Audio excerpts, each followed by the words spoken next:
আজকে আপনাদের সাথে এমন একটি রেসিপি শেয়ার করব, এমন একটি জিনিস শেয়ার করব হয়তোবা এই জিনিসটা অনেকেই কম দেখেছেন। তা আপনারা দেখে বলুন তো এটা কি হতে পারে?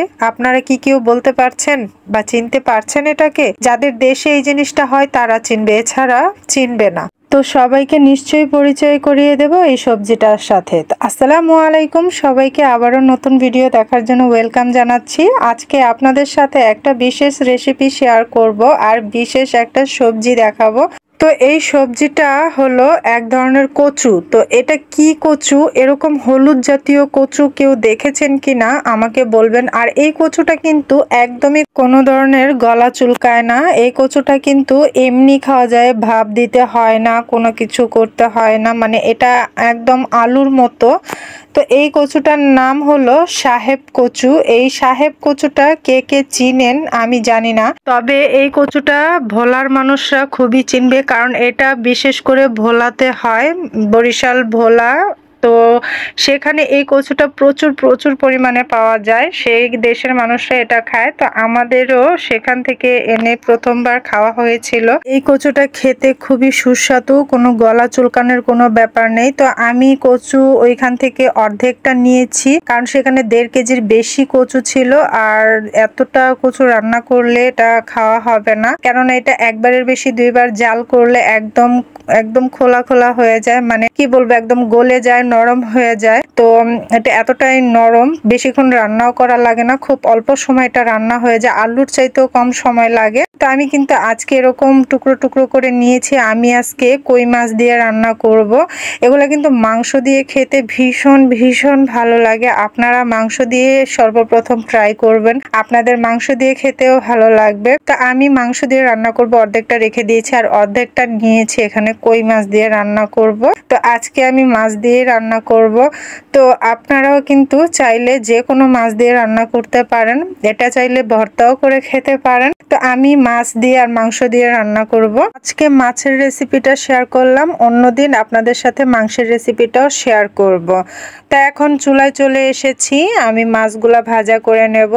আর আজকে আমি লাকড়ির চুলায় রান্না করব, মানে মাটির চুলায়। মাটির চুলায় রান্না করা খাবার কিন্তু বেশ ভালো এবং মজা হয়। তো আমি মাছগুলোকে কিন্তু উল্টে পাল্টে ভাজা করে নেব। তো বন্ধুরা, তোমরা যারা যারা চিনো বা যারা যারা চিনো না, সবাই কমেন্ট বক্সে কমেন্ট করে জানাবে, এবং কোন জায়গায় এই কচুগুলো বেশি হয় এবং কোন জায়গায় হয় না, পাওয়া যায় না, সবটাই জানাবে। অবশ্যই আমি তোমাদের কমেন্টের রিপ্লাই দিব।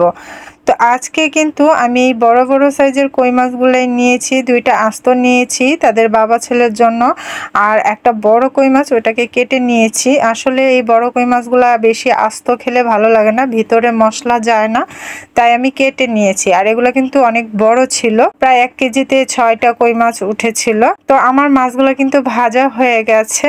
মাছগুলো দেখুন কত সুন্দর করে ভাজা হয়েছে, আর বাইরে রান্না করছি, ভালো লাগছে রান্না করতে। তো এবার আমি এই কচুগুলা একটু ভাজা করে নেব। এগুলো না ভাজা করলেও চলে, এগুলাকে ভাজার প্রয়োজন হয় না, তারপরেও আমি 2 মিনিটের জন্য ভাজা করে নিয়েছি। তো আমার কিন্তু এই কচুটা ভাজা করা হয়ে গেছে। আমি একটা পেয়ালার মধ্যে এটা নামিয়ে নেব ভাজা হয়ে গেলে। এটা খুব বেশি না, 2 থেকে 3 মিনিট আমি একটু ভাজা করে নিয়েছি, এর বেশি হলে এখানেই নরম হয়ে যাবে। এবার আমি কড়াইতে পর্যাপ্ত পরিমাণের তেল দিয়ে একটা পেঁয়াজ কুচি দিয়ে দিয়েছি। পেঁয়াজ কুচিটা ভালো করে বাদামি কালার হয়ে আসলে আমি এর মধ্যে আদা রসুন দিয়ে দেবো 1 টেবিল চামচের মতো। কচু জিনিসে কিন্তু একটু আদা রসুনটা বেশি প্রয়োজন হয়, দিলে ভালো লাগে। তো আমি 1 টেবিল চামচ দিয়ে দিয়েছি। তো এবার একটু পানি দিয়ে দিয়েছি। এগুলো কষানো হয়ে গেলে এর মধ্যে আমি বাদবাকি মশলা দিয়ে দেবো। দিয়ে দিয়েছি হলুদ 1 চা চামচের মতো, দিয়ে দিয়েছি মরিচ গুঁড়া 1.5 চা চামচের মতো দিয়েছি ধনিয়া গুঁড়া 1 চা চামচের মতো, আর লবণ স্বাদ মতো। এখন এই সমস্ত কিছু কিন্তু আমি ভালো করে কষিয়ে নেব, একটু পানি দিয়ে কষিয়ে নেব। পানিটা অফ ক্যামেরায় দেওয়া হয়েছিল, দেখানো হয়নি, খুব অল্প পানি দিয়ে কষিয়ে নিয়েছি যাতে মশলার কাঁচা গন্ধটা চলে যায়। এবার আমি কচুগুলা দিয়ে দিচ্ছি। কচুগুলা দিয়ে জাস্ট 1 মিনিটের জন্য একটু ভাজা করে নেব, মশলার সাথে কচুগুলাকে ভরিয়ে নেব। তো মশলার সাথে এই কচুগুলা কিন্তু ভালো করে মেশানো হলে আমি পানি মিক্স করে দেব পরিমাণ মতো। তো আমার কিন্তু এটা প্রায় ভাজা হয়ে গেছে। এবার আমি এর মধ্যে পরিমাণ মতো পানি দিয়ে দেব। আর এটা কিন্তু আমি বলে রাখছি, আপনারা সবাই হয়তো মান কচু চেনে, এটা মানকচুর মতোই সেম, কিন্তু এটার ভেতরটা হলো হলুদ, মানকচুরটা হলো সাদা। আর মানকচুতে হালকা গলা চুলকায়, আর এটাতে কিন্তু কোনো রকম গলা ধরে না, কোনো রকম মানে সমস্যা হয় না। এটা এমনিতেও কাঁচা খাওয়া যায়, মানে এরকম ধরনের একটা কচু।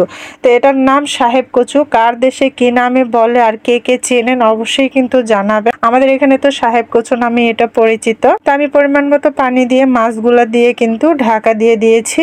একেবারে 10 মিনিট পর খুলবো, এরপর আর ঢাকা দিতে হবে না, নামিয়ে নিতে পারবো। তো 10 মিনিট পর ঢাকা খুলে দেখছি, দেখুন একদম রান্না হয়ে গেছে। আর এই কচুটা কিন্তু আরো পানি টেনে নেবে, এই অবস্থায় নামিয়ে নিতে পারেন। তো এর মধ্যে কিন্তু জিরা টালা দিতে পারেন, আমি দিয়ে নিয়েছি অফ ক্যামেরায়, দেখাতে মনে ছিল না। তো এখন আমি নামিয়ে নিয়েছি, দেখুন কতটা সুন্দর হয়েছে। তো আপনাদের যদি ভালো লাগে অবশ্যই লাইক কমেন্ট শেয়ার করতে ভুলবেন না।